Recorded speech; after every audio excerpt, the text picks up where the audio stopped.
Sorry, Master. God forbid, the place has been vandalized. Who did this? Why did you let them in? Who smashed the place up? They were the temple guard on orders from the high priest. They came beating on the door with their spear butts. I had to let them in, or they would have broken the door down and beat on me. But why? Why did they have to tear the place apart? They were looking for Jesus of Nazareth. Did they find him here? He had left an hour earlier after eating the Passover. No, Master, they did not find him in your house. Thank God for that. But how did they know he was here? One of his own, sir. Who else could have known?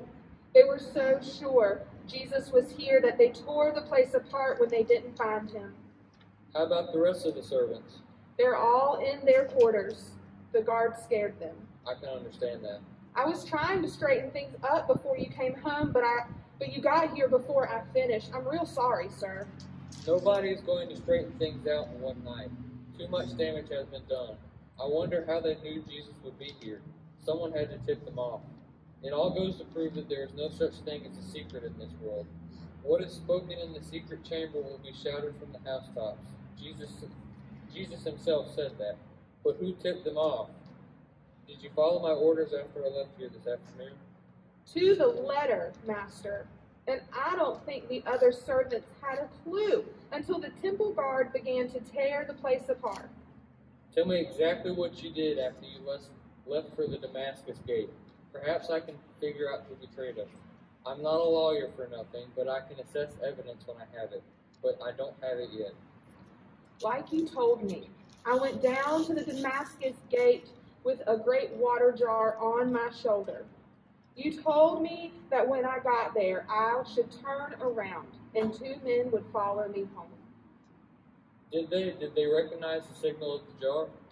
They hardly could have missed it. I was the only male in all that crowd with a water jar on my shoulder.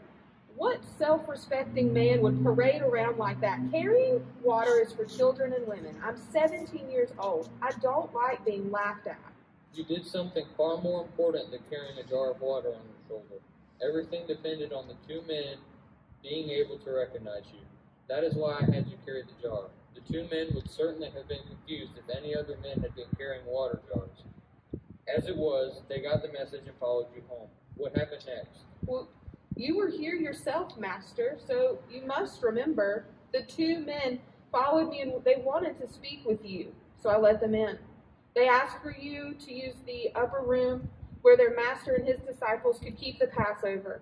You told me to furnish the room with dining couches for 13 and to give them anything they needed for the feast. Then you left. Just before sunset, Jesus arrived with the 12. How did you know it was Jesus? I've seen him before, you know. Once you've looked him in the face, you're not likely to forget him. At least, that's what I think. I've even heard him speak. I was there when he drove the money changers out of the temple. I bet that's why the high priest is out to get him at any cost. I figured that was why you kept his Passover here a secret. Apparently it wasn't a secret, was it? The high priest learned of it. He will never forget that Jesus kept the Passover at my house. All right, my boy, go on. Go on with your story. Well, I led them to the upper room where I left them. You told me to stand by in case they needed anything. So I sat on the bottom of the staircase where I could hear every word from the room above. It must have been a highly spiritual conversation they had.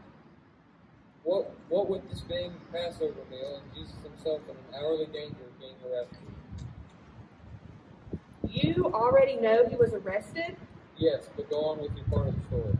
Well, they weren't having a spiritual conversation, at least not to begin with. And you know what? They were fighting. Can you believe it? They were fighting at a time like that. Whatever for? They were arguing about which of them should be the greatest in the kingdom of God. The rat race. The rat race. Everyone for himself and to hell with the rest of the world. You've got them pegged, Master. It would be funny if it weren't so sad. Why? What happened? You remember how you told me not to wash their feet when they arrived? Yes, they only wanted to use the room. I think Jesus did not want me to become any more involved than necessary for fear of repercussions from the high priest. Remember that jar of water I carried on my shoulder as a signal to the disciples to follow me home? I left it in the upper room. Well, I guess they used it, because the next thing I heard was the splash of water being poured into a basin. It was kind of quiet for a couple of minutes, and then I heard Peter. It's easy to recognize his voice. It booms like a drum. He blurts out, "Lord, are you washing my feet?" You could tell he was shocked. He's not the only one. I know. Me too. I was shocked. I almost went up to see if Jesus was really washing everybody's feet. But you didn't. Oh no, sir. That would not have been right. How did Jesus respond to Peter? Jesus said, "You don't understand what I'm doing now, but later you will." But Peter was still upset, and he said, "You will never wash my feet." I think I should have said the same myself. It is too astounding to think of Jesus taking on the role of a slave. Yeah, but you know what Jesus said? He said, "If I do not wash you, you have no part of me." So Peter thinks for a minute. Well, it was quiet for a couple of seconds, so my guess was that he was thinking. And then he says, "Lord, not only my feet, but also my hands and my head." Well, yes, Peter. But I'm still wondering what Jesus meant. Same here, sir. I was sitting on the step wondering, but then Jesus spelled it out for them. He said that they called him Lord and Master, and that was right, because that was who he was. But then he said that if he, their Lord and Master, could wash their feet, then they should be able to do the same for one another. He said they should follow his example, and they would be blessed. Wash each other's feet. That man turns everything upside down. Ask who it is before you let anyone in. Who is it? Philip and Isaac. He's the master at home. Let him in.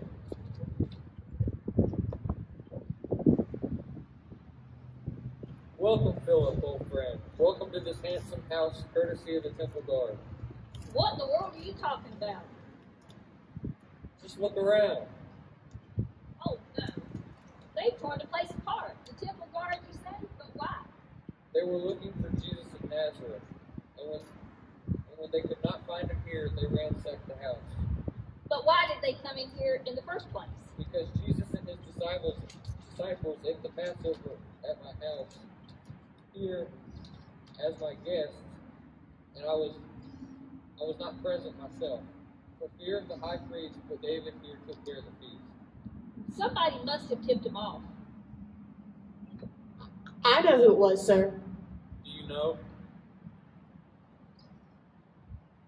Yes, sir. It was Judas.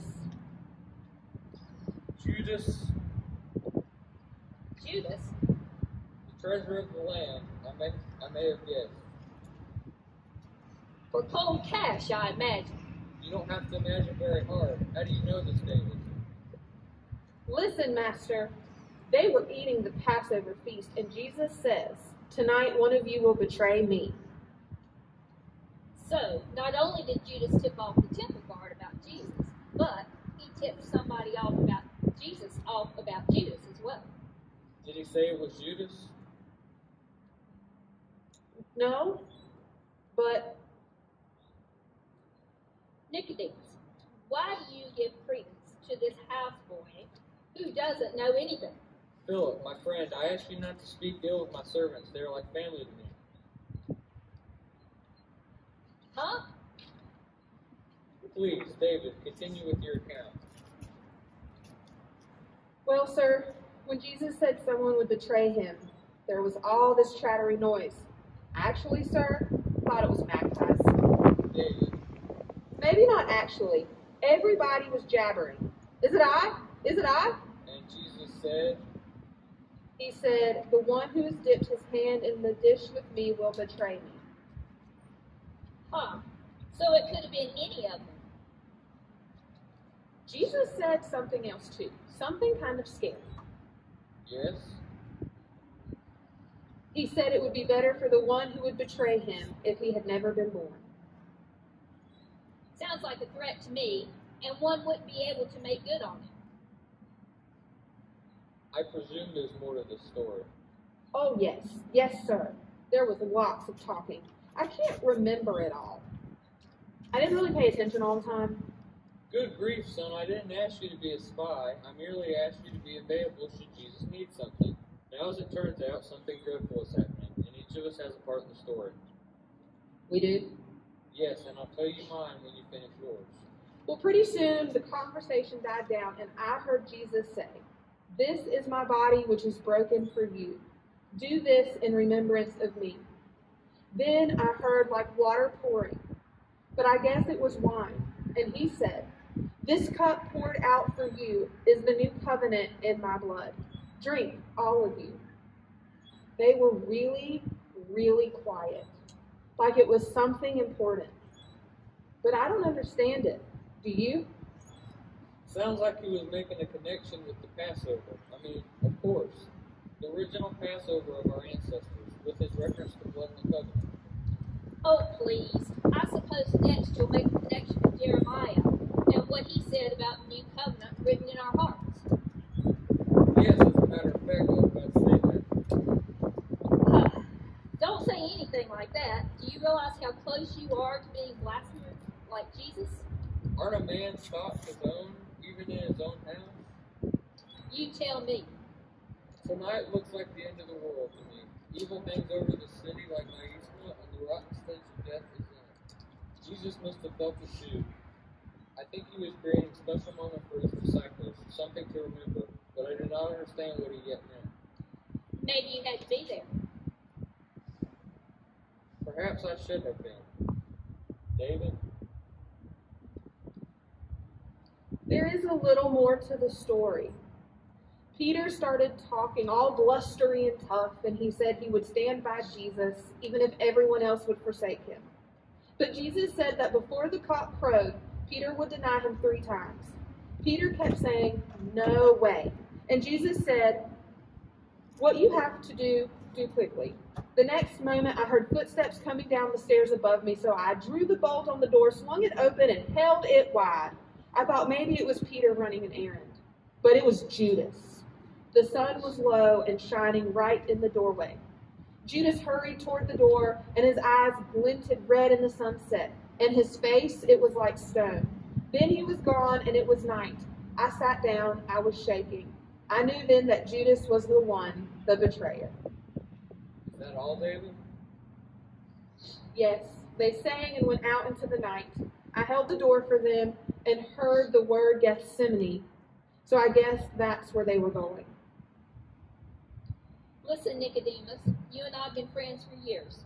Right now, you are close to the edge of real trouble. I don't have to spell it out to you. All you have to do is look at your house. This is only the beginning. More trouble may soon follow. What do you suggest? Just let it be known to the high priest that you have no zeal in the matter of Jesus of Nazareth.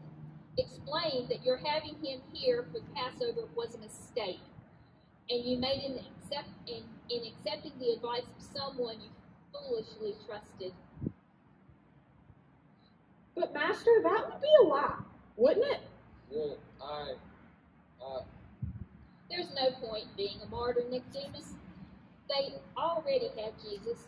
Declaring yourself a supporter will not help him at all, and it will only hurt you.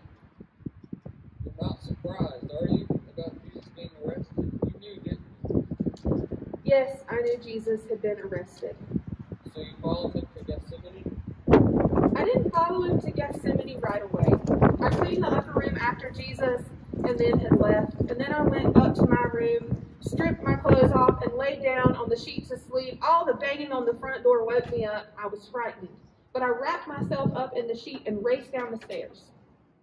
There were temple guards, ready to bash the door again, sir, with their spears. They didn't even speak to me. They just started tearing the place apart. Luckily, you had the good sense to be gone. Well, they were looking for Jesus. I thought I should warn him. So when they left his shambles behind, I did not even go upstairs to get my tunic. I just tore through the back alleys to the city gate, explaining myself to the gatekeeper that as part of your household, I was on important business. I got through the gate, went down to the Kidron Valley, and up again on the other side to the Garden of Gethsemane. Were Jesus and his men there?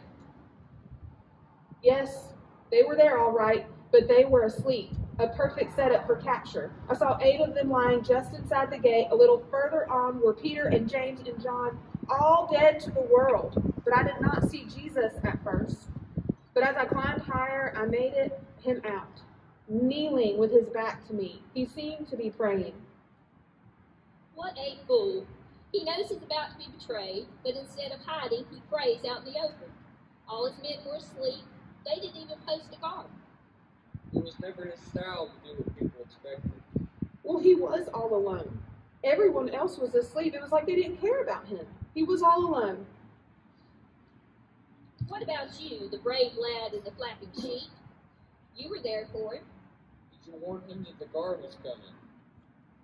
Well, no. He didn't even know I was there. I couldn't say anything. I don't know why. Something held me back. I hid deeper in the shadows of the olive trees, and when Jesus stood up and turned, I saw his face, sir.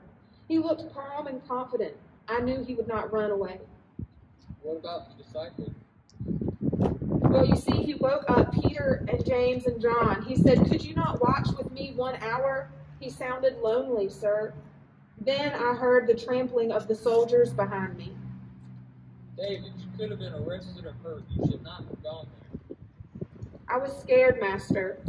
I crouched down in the middle of all those branches. The soldiers and the servants of the high priest moved in quickly with their swords and spears. It was all confusion, but Jesus stood like a rock with the sea surging around it. I shudder to think of it. But do you know what? This man stepped through the high priest party, went up to Jesus with a smile on his face, and kissed him like an old friend. Judas. You guessed it. It was a signal, and the soldiers started forward. But before they could lay a hand on him, Jesus stopped them with a question. He asked them why they had come after him in the dead of night, with swords and clubs, like he was a bandit. When day after day he taught in the temple, and they never seized him. Then he said, "But this is your hour, and the power of darkness." The power of darkness, Master, don't you feel it? I can hardly feel anything else. It hangs open like a dark cloud over the city, over the world for that matter.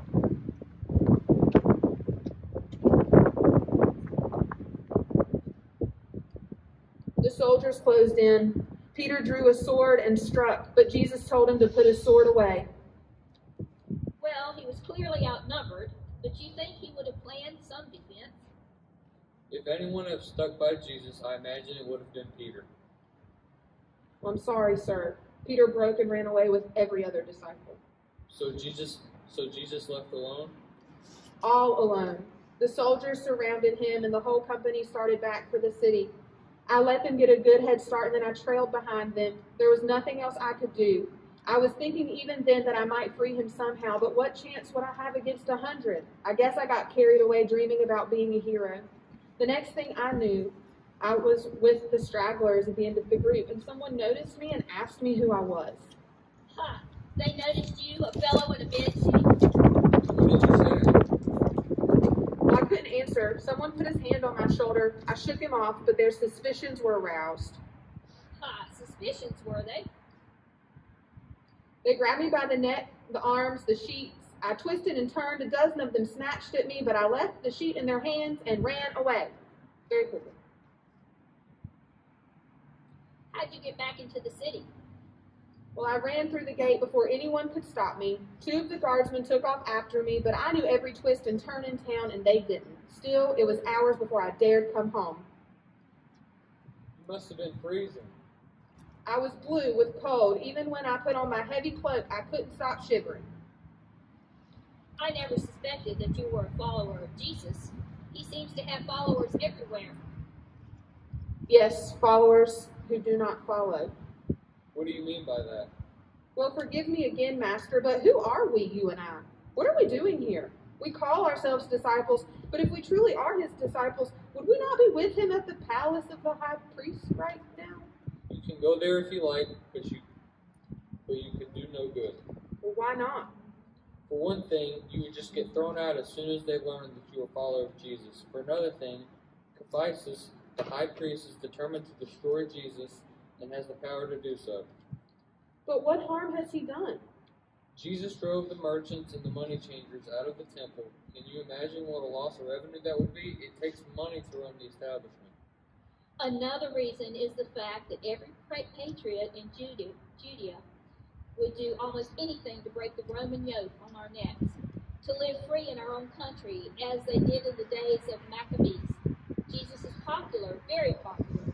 One word from him and half the country would raise up in arms behind him. Of course, he never accepted the challenge, but the authorities are afraid of him anyway. Well, I'd follow him myself. Yes, I believe you would, but would you not come back alive? Well, why wouldn't I? Because the odds are too great. We would be taking the greatest military power in the world, and what are we? Just one little province in the outskirts of the empire, without a single legion in our borders, except the Roman garrisons stationed here to swoop down like a bird of prey if one single Jew raises the standard of revolt. It would be a bloodbath. Jesus himself saw that coming. Well, what about the high priest? He's a Jew like the rest of us. Why wouldn't he fight? Caiaphas is a patriot too, but he's much too intelligent to think we have a chance against the Romans. He fears the popularity of Jesus because it might lead to insurrection. With insurrection comes the heavy heel of Rome and splash, the end of our nation. That's why the high priest must get rid of Jesus. There is still a third reason for the enmity of the high priest. And what is that? I'm not sure I can explain it yet. You know Jesus is well educated in the law and orthodoxy of his understanding and living of the faith. But sometimes he gives things a twist, just enough twist to cause concern and annoyance among those who care for the purity of the faith. By which you mean Caiaphas, of course, and the Pharisees, such as myself. And me as well. Let me give you an example. I'm going to tell you something that makes no sense to me, no sense at all. Once I went to Jesus. You're right, that makes no sense. I know. I went by night so the Physis would not find out. I know I will have to watch my steps. You better believe it. Just think how it would look. A teacher of the law of Israel going to see Jesus, the righteous radical. A member of the Sanhedrin? So, this prominent member of the establishment went to Jesus by night. What happened? I said to him, I know that you are sent by God, for no one can do these miracles unless God is with you. Did he agree with you? He did not agree. He said, truly I say to you, unless one is born again, he cannot see the kingdom of God. Didn't I tell you not to get mixed up in the politics with this man? Born again. What in the world was he talking about? Born again? This is preposterous. Master, I understand. What are you talking about, boy? When we are born, we come out of the darkness of our mother's womb into the light of day. That is what it means to be born in the flesh, but it is true also of the Spirit. Once we lay in deep darkness, but now we have seen a great light. A great light? What great light? Come, Philip, surely you haven't forgotten your Isaiah. The people that walked in the darkness have seen a great light. They that dwelt in the land of the shadow of death, upon them has the great light shined. It's the glory of God in the face of Jesus. This is close to blasphemy. No one has seen God, or will see God this side of eternity. I suggest you are too ignorant to know what you are talking about. I am only a servant. I cannot read or write, but I heard Jesus teaching a few times. He cared about people, not just big shots, but regular people, like little children, people who were sick, like people who looked like they were too tired to go any further, like poor people, even people like me. Maybe just a cook or a simple houseboy. So you call this being born again? I don't know what else to call it. If we can be born of the flesh, why not of the Spirit too? Which is the greater miracle? Beware of spirits, boy. They are evil, lying spirits, sent by the devil to lead the poor, ignorant minds astray. But what about the Spirit of God? Couldn't the Spirit of God live and work through Jesus Christ to visit and redeem his people? Christ it is. There is heresy, no more, no less. You'll soon know, because the trial of Jesus rests on the one issue, whether he is the Christ of God or a wretched impostor. Call that a trial? That was a farce. Well, you were there tonight. I told you I had part of the story to tell. I was there at the beginning of it, but I couldn't take the lack of due process. I'm a lawyer after all. I could have framed a better case myself if I had set out to do so. But I suppose the high priest did not have the time, or perhaps he simply did not care. What lack of due process? You know as well as I that our law demands at least two witnesses collaborate with each other, but no two witnesses before the Sanhedrin were able to do that. Any other judge in Israel would have thrown out that case out of the court. But Caiaphas was determined. Besides, he had another advantage. Well, He was a prosecutor as well as a judge, who stands a chance against a combination like that. Twice Caiaphas tried to convict Jesus, once out of his own mouth, a second time out with a witness. Twice he failed. He would not fail again. That is why I walked out. I say to the climax, I'm no lawyer, but I am a member of the court. The high priest put the question directly to Jesus. Put it in a way that no Jew could refuse to answer. By the living God, I demand that you testify under oath. Are you Jesus, Son of the Blessed? And then? Jesus said, I am, and you will see the Son of Man sitting at the right hand of power and coming in the clouds of heaven. So that was that. There is no way out of that. Right. The high priest tore his robes in token of his horror.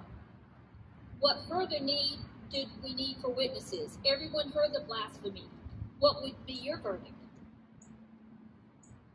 Death? Death. No. Wait. Where is the blasphemy? Jesus did not curse or swear. He did not even take the holy name of God in his mouth. He spoke of the right hand of power, just as the high priest said, Son of the Blessed. Yet Jesus claimed to be the Son of Man who would come, which is what horrified Caiaphas and made him tear his robes. What is the standard response to blasphemy?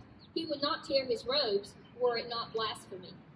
I suppose they will wait till daylight. After all, they were illegally convened, and the high priest would not flaunt the law by sentencing Jesus before dawn. Perhaps we can do something between now and then? We can do nothing between dark and daylight. Why should we anyway? After all, it's better that one man should die rather than the whole nation perish. Gabriel suggested to me in the Cedron. Yet we may be killing the Christ of God. I would hate to have that on my soul. What blasphemy or truth that he spoke? Who knows? I guess it all depends on what you believe. Beyond that, only time will tell. I wish I felt as free as you do about it, but I hear what Jesus said. That this is their hour and the power of darkness. Master, this is murder, and murder is evil. This is inevitable. But where does the inevitable come from, if not God? Then blessing may come out of it at last. How is that possible? I do not know, but with God all things are possible. I know that Jesus went with you with his eyes open. Then he may have seen the glory beyond this world, so that we can rejoice with him at last. But not now. Why not now? Because this is their hour, and the power of darkness, Jesus said so himself. But this is his hour of need. If you go now, you will never come back. Well, does it make all that much difference? Have you lost your mind? Maybe instead of losing something, I found something. Do you want to die? I want to live. But how can I if I desert him now? Once this very night I ran away. I will not run away again. This is your house. This is your home. I am your master. You shall not go. Well, I have another master now, and another home. I hear him calling me, and there I must go. Farewell, master. God be with you now and forever. Filthy little fanatic. Don't call him that. You may be cleaner in spirit than either of us. If he is not filthy, he surely is blind, walking wide-eyed into danger like that. Into death, you mean? What does that signify when it is all said and done? God knows no one will ever write him down in a book. His very name will be forgotten. What can one say of a houseboy who just had time to put on his tunic, and who had no time to put on his tunic, but instead raced in a bedsheet to warn Jesus in a garden called Gethsemane? And even that bedsheet was ripped off his back. Was he a hero or was he a fool? You must answer that for yourself. All I know is this, that I would not dare go where he has gone tonight. He is the only one who has gone back, the only one. And you would write a book about him. No need. His name has gone down where he hoped it would.